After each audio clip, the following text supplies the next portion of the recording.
In today's video, I'm going to teach you how to create a WordPress website with Elementor and Brizy, a comparison guide. We'll begin by getting WordPress installed using your hosting dashboard's one-click installer. Most hosting providers make this very simple, and it's usually the fastest way to get a new site online without handling the setup manually. Once the installation is complete, you can log into your WordPress admin area and start building. From the WordPress dashboard, go to Plugins, and then select Add New. This is where you can search for and install page builder tools that help you design your website visually without needing to write code. Since this video is a comparison guide, we're looking at two popular options, Elementor and Brizy. First, search for Elementor. When you find it, click Install and then Activate. Elementor is one of the most widely used WordPress page builders, and it's known for offering a very flexible visual editing experience. If you want the smoothest experience with Elementor, it's also highly recommended to install the Hello Elementor theme. This theme is lightweight, clean, and designed specifically for compatibility with Elementor, which can help your site load faster and reduce styling conflicts.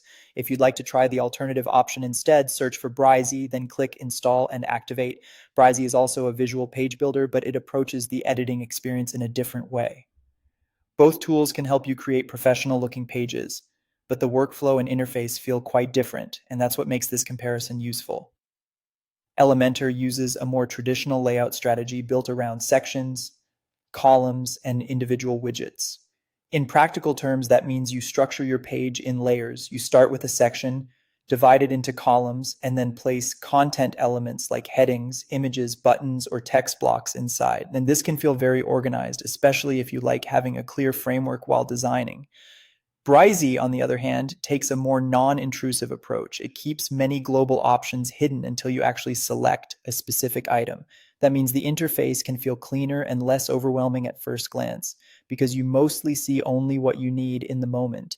For beginners, this can make the editor feel more approachable, while more experienced users may appreciate the reduced visual clutter. As you compare the two, pay attention to which editing style feels more natural to you. Elementor tends to feel structured and modular, while Brizy feels more minimal and context-based. Neither approach is inherently better for everyone, so the best choice often comes down to personal preference and the kind of workflow you enjoy most.